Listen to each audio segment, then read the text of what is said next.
Vous voulez développer votre écoute en chinois tout en apprenant de nouvelles choses sur la Chine et la culture chinoise? Si oui, vous êtes au bon endroit. C'est parti!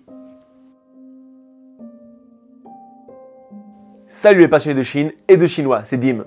J'espère que vous allez bien, que vous êtes en forme et comme d'habitude, à fond dans votre apprentissage du chinois. Aujourd'hui, je vais vous présenter les 5 émissions télévisées chinoises qui ont fait passer mon chinois à un autre niveau. La première émission que je vais partager avec vous est une émission que je regarde depuis assez longtemps qui s'appelle « Wo shi yan shuo jia » qui veut littéralement dire « Je suis un orateur ». C'est une émission concours mettant en compétition différents candidats qui vont présenter un speech préparé sur le thème de leur choix devant un jury de 4 personnes qui, eux, vont les accompagner durant toute l'aventure. En regardant cette émission, en plus de tous ces discours, tous ces speeches motivants et nous donnant des frissons, j'ai appris et compris ce que les Chinois considèrent comme un speech réussi ou raté, ainsi que les raisons de la réussite ou de l'échec du speech. C'est vraiment ça que j'ai aimé le plus. La deuxième émission de la liste, non exhaustive, je précise, s'appelle « Kai Jiang La », qui veut dire « ouvrir la parole ». Allez, on y va. Kai Jiang La est aussi une émission de speech, mais il n'y a pas cette notion de compétition. Il s'agit d'artistes, de poètes, d'infirmiers, de stars, qui vont présenter une petite conférence sur le thème également de leur choix, généralement lié avec leur vie ou avec n'importe quel objectif qu'ils aient accompli. À la fin de la performance de l'invité, il y a des interactions avec le Zhuqiren, donc le MC, maître de cérémonie, entre autres le présentateur. C'est vraiment sympa, avec de l'humour, des demandes de précision sur un point donné de la conférence, et puis à la fin, il y a une session questions-réponses avec le public. Ce show télévisé est assez sympa.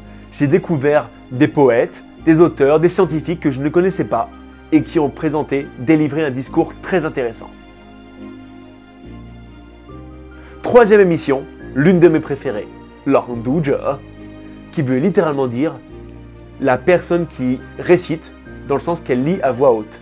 Il s'agit au départ d'une discussion sur scène entre la présentateur et l'invité, donc qui va présenter son parcours, sa vie, sa jeunesse, ses objectifs, ses coups durs et comment il ou elle a fait pour transformer la situation.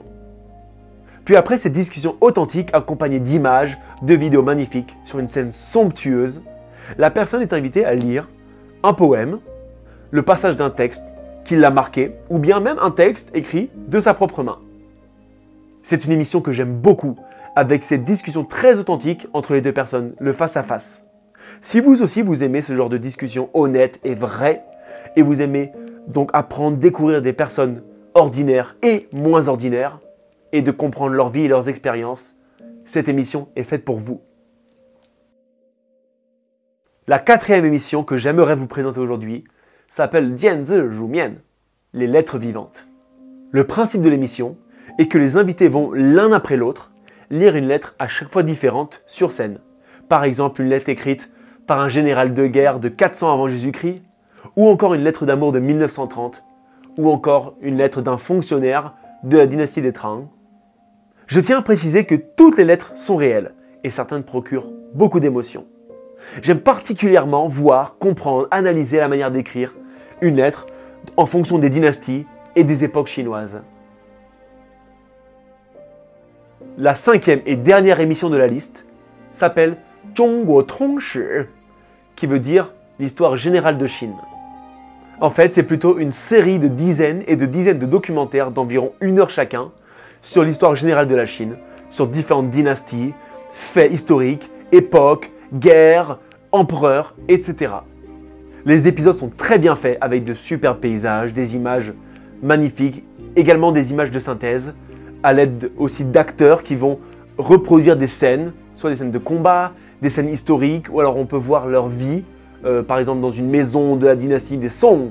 Pour ceux qui aiment l'histoire de la Chine, ou même l'histoire en général, je vous promets cette émission, vous allez l'adorer. Voilà, c'est tout pour aujourd'hui avec cette liste de 5 émissions télévisées chinoises qui ont fait passer mon chinois à un autre niveau. Mais plus que ça encore, qui m'ont permis de comprendre mieux la Chine, la culture chinoise, l'histoire de la Chine et même la mentalité des Chinois. Donc si vous aussi vous voulez booster votre chinois et mieux comprendre la Chine ainsi que sa culture, regardez ces émissions, prenez du temps et éclatez-vous. Si vous avez aimé la vidéo, dites-le moi en commentaire ci-dessous. Ça me fera grandement plaisir. Et puis, n'oubliez pas de lâcher un pouce bleu, de vous abonner et de partager autour de vous. Ça pourra en aider plus d'un. Sur ce, à très vite dans de prochaines vidéos. 下次见!